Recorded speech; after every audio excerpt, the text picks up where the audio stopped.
Your Daily 180, 180 seconds of pure Bible study.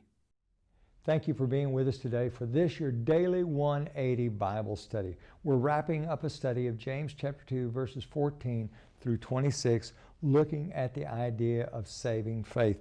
And there's three verses that I want you to look at, I want you to think about, and I want you to meditate upon. Verse number 17, thus also faith by itself, if it does not have works, is dead. James says faith and works must be wedded together. You don't define a word in isolation. In Ephesians 2, Romans 4, when Paul talks about works, he's talking about meritorious works. In James chapter 2, he's talking about works of obedience. Obedience and faith must be wedded together. There is something we must do. Matthew chapter 7, verse 21, Jesus said there is something for us to do. Notice also verse number 20. O foolish man, he says, but do you want to know, O foolish man, that faith without works is dead? And then in verse number 26, for as the body without the spirit is dead, so faith without works is dead also. If you have a faith and there's no works, it's dead.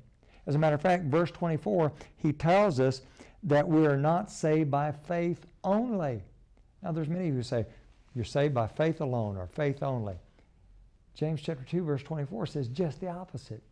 Now, if nothing else, that should compel you to say, I need to do some Bible study.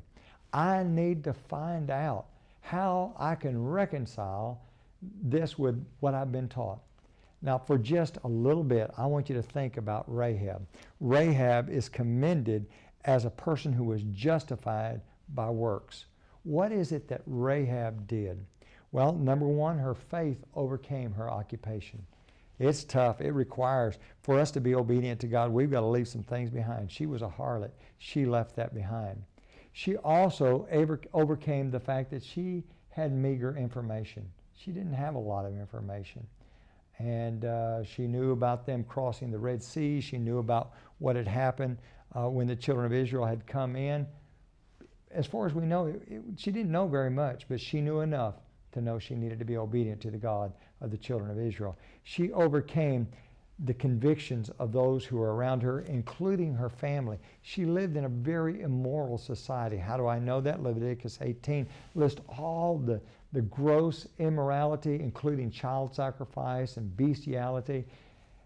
And the people of the land were involved in those things. And she overcame all that. And it is a testament to the fact that she was a person who obeyed God, and we also must be people who obey God. Join us again next week for your Daily 180.